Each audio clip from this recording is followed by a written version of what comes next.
اعوذ باللہ من الشیطان الرجیم بسم اللہ الرحمن الرحیم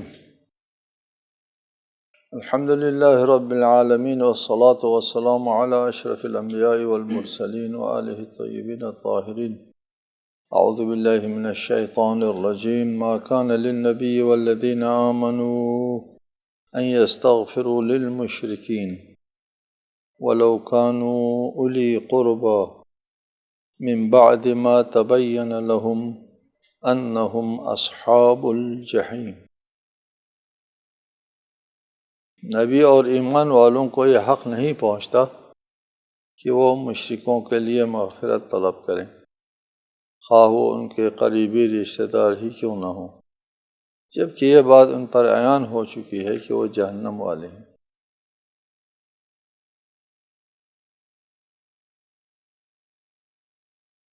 شرک باللہ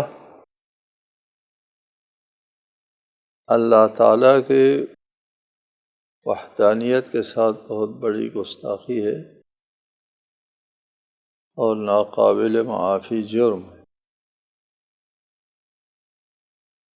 شرک سے بدتر گناہ نہیں ہے، شرک سے عظیم تر جرم نہیں ہے۔ ذات الہی کی شان میں گستاخی سے بڑا جرم نہیں ہو سکتا۔ اللہ کی وحدانیت اور اللہ تعالیٰ کی واحد حاکمیت کے خلاف عقیدہ رکھنا، نظریہ رکھنا سب سے بڑا جرم ہے۔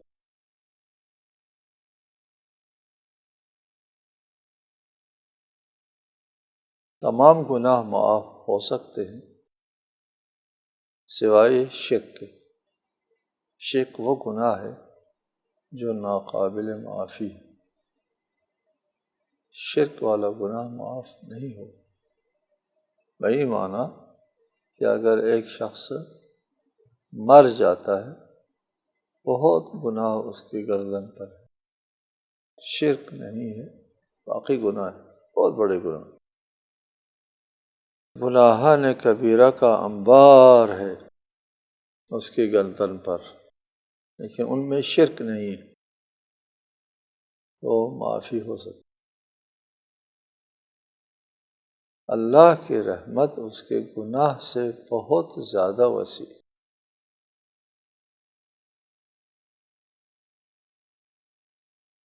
تمام گناہ معاف ہو سکتے ہیں، معاف ہو سکتے ہیں، نہیں ہو سکتے ہیں کا مسئلہ آتا ہے مرنے کے بعد کے لیے۔ مرنے سے پہلے شرک بھی معاف ہو جائے گا۔ کوئی شرک چھوڑ دیتا ہے، ایمان لے آتا ہے، موحد بنتا ہے، تو جو زندگی بھر عمر بھر شرک کرتا رہا ہے کہ وہ سارا گناہ مٹ جاتا ہے، ختم ہو جاتا ہے۔ اس کی بات نہیں کر رہے۔ جو زندگی میں شرک سے اجتناب کرتا ہے، توبہ کرتا ہے، شرک کو چھوڑ دیتا ہے، ایمان کی طرف آتا ہے، یہ مومنین سب مشرک ہی تو تھے، سب مشرک ہی مومن ہو گئے تھے مدینے میں، مکے میں، پہلے سب مشرک تھے۔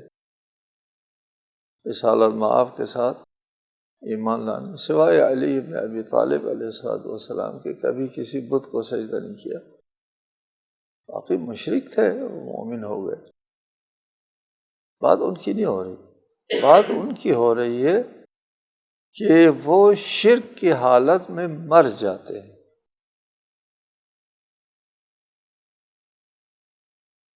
جیسا کہ اس آیت میں بعد میں آئے گا من بعد ما تبین لہم، یہ بات واضح ہونے کے بعد کہ یہ اصحاب جحیم ہے، استغفار نہیں ہو سکتا۔ من بعد ما تبین کب ہوتا ہے؟ تبین زندگی میں تبین نہیں ہوتا، زندگی کے کسی لمحے میں بھی یہ ایمان کی طرف آ سکتا ہے، اس کے لیے استغفار اور اس کے لیے ہدایت، اس کے لیے کوشش ہو سکتی ہے کہ یہ ایمان کی طرف آئے۔ جب وہ مشرک زندہ ہے تبینہ کا مرحلہ نہیں آتا۔ من بعد ما تبینہ کا مطلب یہ ہے مر جانے کے بعد، حالت شرک میں مرتا ہے، اس وقت تبینہ ہوتا ہے کہ یہ اصحاب جحیم، یہ حالت شرک میں مرتا ہے، باقی تمام گناہ جو ہے وہ قابل معافی ہے کہ اس گناہ کو لے کر کے ایک شخص مر جاتا ہے، گناہ معاف ہو سکتے ہیں سوائے شرک کے۔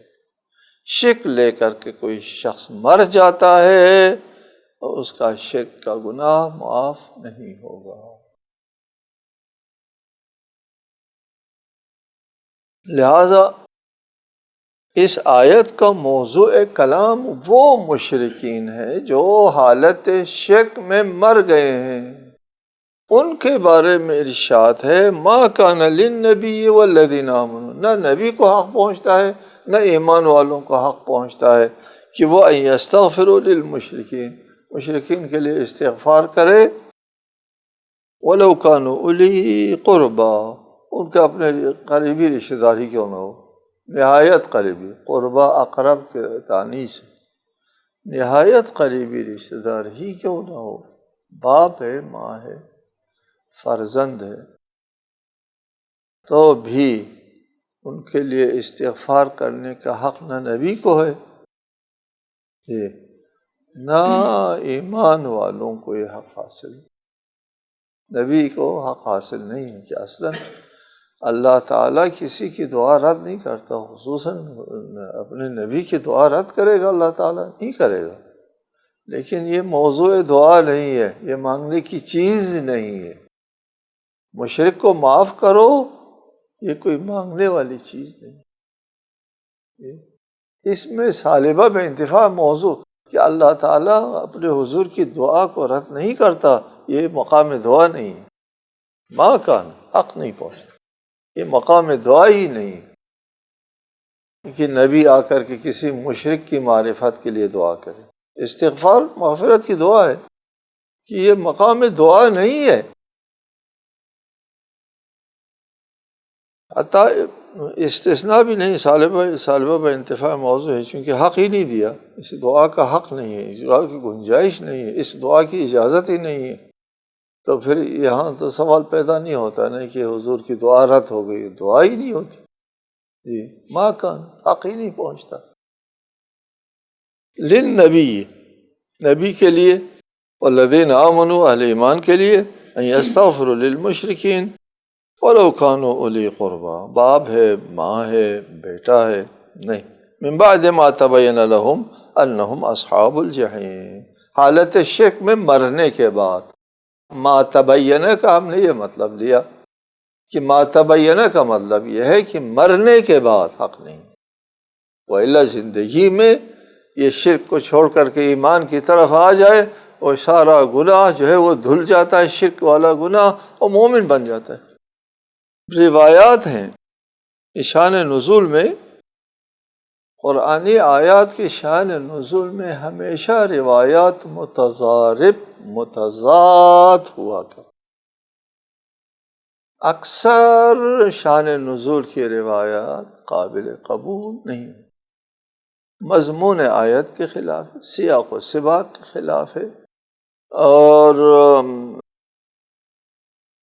وقت نزول قرآن کے خلاف، اور باہم مضطرب و متضاد ہونے کی وجہ سے قابل اعتنا نہیں ہے۔ بہت ہے، یہ صرف یہاں نہیں، یہاں اس جگہ پر ہمارے غیر شیعہ مصادر میں ایک روایت شد و مد سے بیان کی جاتی ہے اس آیت کے ذیل میں، اس آیت کے شان نزول میں بڑی شد و مد کے ساتھ ایک روایت پیش کی جاتی ہے، کہ وہ روایت یہ ہے کہ یہ آیت جو ہے حضرت ابو طالب کی وفات کے موقع پر نازل ہوئی، جب اللہ کے رسول نے ان سے درخواست کی کلمہ پڑھو، جب وہ حالت احتضار میں تھے تو کلمہ پڑھنے کے لیے بہت اصرار کیا رسول اللہ نے، تو حضرت ابو طالب نے کلمہ پڑھنے سے انکار کیا، اور آخری جملہ یہ کہا کہ میں عبد المطلب کے مذہب پر مرنا چاہتا ہوں، اور پھر ان کی روح قبض ہو گئی۔ جب ابو طالب کا انتقال ہوا تو رسالت میں آپ نے ابو طالب کے لیے استغفار کیا اور یہ آیت نازل ہوئی۔ نہ، آپ کو حق نہیں پہنچتا، خواہ وہ آپ کا چچا ہی کیوں نہ ہو۔ من بعد ما تبین لہم انہم اصحاب الجحیم، ابو طالب شرک کی حالت میں مرا ہے، لہٰذا آپ کو حق نہیں پہنچتا، آئندہ آپ ابو طالب کے لیے استغفار نہ کیا کرو۔ یہ روایت، اس روایت کو بڑی شد و مد کے ساتھ نقل کرتے ہیں اور اس پر ایک نظریہ بھی قائم کرتے ہیں کہ ابو طالب دنیا سے اٹھے عدم ایمان کے حال، کافر اٹھے، ایمان نہیں لائے۔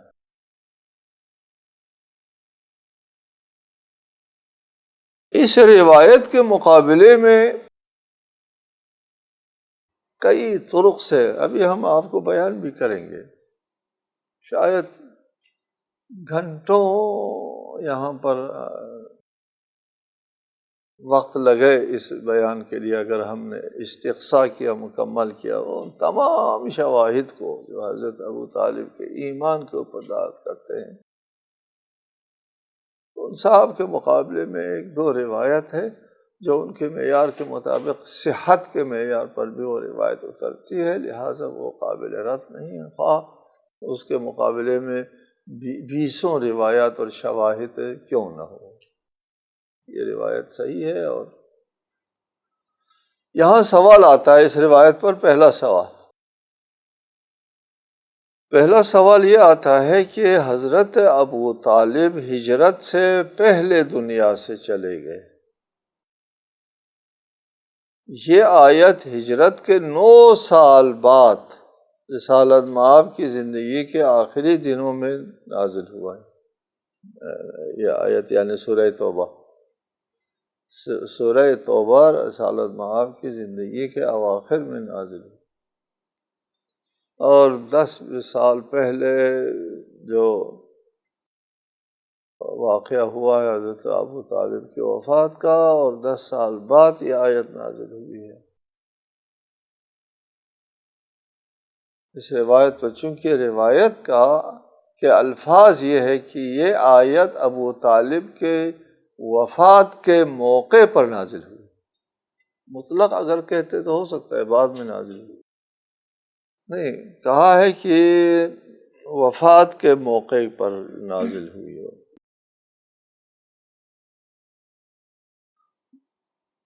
وفات کے موقع پر نازل، روایت کا متن یہ ہے، مطلق نازل ہوئی نہیں ہے، عند وفات ابی طالب، ابو طالب کے وفات کے موقع پر جو ہے یہ آیت نازل ہوئی ہے، لہٰذا متن روایت جو ہے وہ گواہ ہے، شاہد ہے کہ درست نہیں ہے کہ یہ آیت جو ہے 10 سال بعد نازل ہوئی، سورہ توبہ بہت بعد میں نازل ہوئی۔ ایک چیز،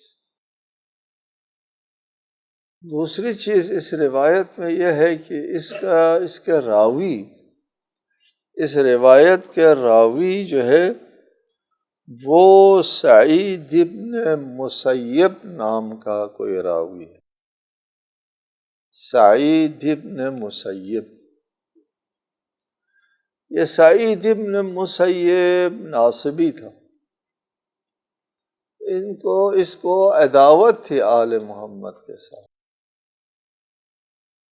لکھا ہے کہ جب امام زین العابدین کی شہادت ہوئی، امام کے جنازے میں شرکت نہیں کی، مسجد نبوی میں نماز پڑھتا رہا، تشییع جنازے میں شرکت کرنا گوارا نہیں ہوا، اس قدر دل میں عناد تھا آل رسول کے ساتھ۔ تو میں کہا کہ اس کے اپنے قول بھی نقل کرتے ہیں کہ ادھر جانے سے بہتر ہے 2 رکعت نماز پڑھ لیں، قائل ہی نہیں تھا جی، امام زین العابدین کی کسی مرتبے کے ایک عام مسلمان، ایک عام مومن کے جنازے کا بہت بڑا ثواب ہے۔ وہ ایک عام مومن کا درجہ بھی نہیں دیتے تھے امام زین العابدین کو کہ ان کے تشییع جنازہ میں شرکت کرتا۔ دو باتیں۔ تیسری بات یہ ہے کہ یہ روایت سعید ابن مسیب نے روایت کی ہے ابن عباس سے، اور خود ابن عباس کے دوسرے ذرائع سے روایت اس کے خلاف ہے۔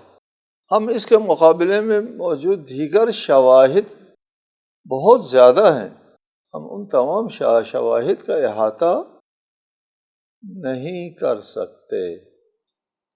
اس میں سے اہم شواہد جو ہے ایمان ابو طالب پر یہ ہے کہ قریش والوں نے رسالت مآب کا مقاطعہ کیا، سوشل بائیکاٹ، اور شعب ابی طالب میں 3 سال تک محاصرے میں رکھا، بائیکاٹ کیا۔ اس بائیکاٹ کے لیے ان لوگوں نے عہد نامہ لکھا، اس عہد نامے کو مکہ کے ساتھ آویزاں کر کے سب نے اس کے اوپر وہ کیا، اتفاق کیا اور پھر اس کو آویزاں کیا۔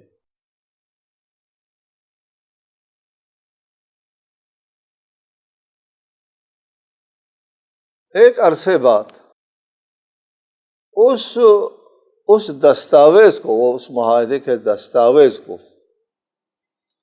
دیمک نے چاٹ لیا۔ رسالت مآب مکہ نہیں آ سکتے، کعبے کی طرف نہیں آ سکتے، بائیکاٹ ہے، محاصرے میں ہے، شعب ابی طالب میں ہے۔ دیمک نے چاٹ لیا، صرف وہ الفاظ رہ گئے جو اللہ تعالیٰ کے اسم مبارک اللہ کا جو تھا، اللہم یا اللہ تھا لکھا ہوا، وہ رہ گئے، باقی سب۔ رسالت مآب نے حضرت ابو طالب سے کہا، چاچا وہ جو دستاویز ہے وہ دیمک نے سارا ختم کیا اور تباہ ہو گیا، مجھے جبرائیل نے خبر دی سوائے اسم اللہ۔ ابو طالب آتے ہیں، قریش سے کہتے ہیں دیکھو وہ دستاویز اتار کے دیکھو، میرے بیٹے نے خبر دی ہے اور اس نے کبھی جھوٹ نہیں بولا، اگر جو اس کی یہ خبر جو ہے وہ صحیح ہے تو پھر تم بائیکاٹ ختم کرو، اور اگر صحیح نہیں ہے تو میں اپنے بیٹے کو تمہارے حوالے کرتا ہوں، تم قتل کرو یا زندہ رکھو۔ دیکھو ابو طالب کے ایمان کس قدر راسخ ہے۔ لوگ کہتے ہیں بہت سے مومنین کے جن کو شک بک گزرا تھا کہ الست بنبی، آپ نبی نہیں ہیں، پوچھا تھا بہت سے موقعوں کے اوپر، ان کو شک گزرا تھا، ان سے ایمان ابو طالب زیادہ راسخ۔ وہ کہتے ہیں کہ میرے بیٹے نے کبھی جھوٹ نہیں بولا، دیکھو یہ خبر صحیح ہے، انہوں نے خود تو آ کر کے نہیں دیکھا، وہ محاصرے میں۔ چنانچہ انہوں نے اس دستاویز کو دیکھا، سارا جو ہے وہ دیمک چاٹ کر کے سارا جو ہے وہ راکھ ہو گیا تھا، صرف اسم اللہ سے واقف۔ رسالت مآب میں جو فرمایا وہ 100% صحیح ہوا۔ دوسری بات، امام زین العابدین کا استدلال، بہت ساری باتیں ہیں، آج کی نشست میں یہی بات بیان کر کے ہم ختم کرتے ہیں۔ دوسری بات، امام زین العابدین کا استدلال ہے کہ آپ نے فرمایا کہ حضرت فاطمہ بنت اسد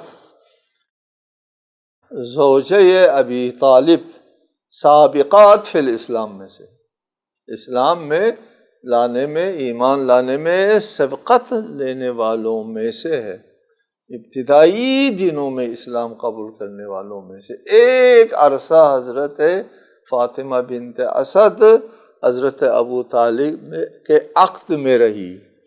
جی، ایک مؤمنہ کسی مشرک کے عقد میں نہیں رہ سکتی۔ امام زین العابدین کا استدلال کہ ایک مؤمنہ کسی مشرک کے عقد میں نہیں رہ سکتی، وہ ایمان لاتے ہی اس سے جدا ہو جاتی ہے۔ اگر شوہر ایمان لے آیا تو پھر عورت جدا ہو جائے گی، اگر عورت ایمان لے آیا شوہر جدا ہو جائے گا۔ ایمان لاتے ہی اگر دونوں ایمان لے آتے ہیں، دو مومن ہیں، تو عقد برقرار رہتا ہے۔ ان دونوں کا عقد برقرار رہنا سالہ سال تک دلیل ہے اس بات کی یہ ابو طالب مومن تھے۔ باقی آئندہ انشاءاللہ تعالی۔ السلام علیکم ورحمۃ اللہ۔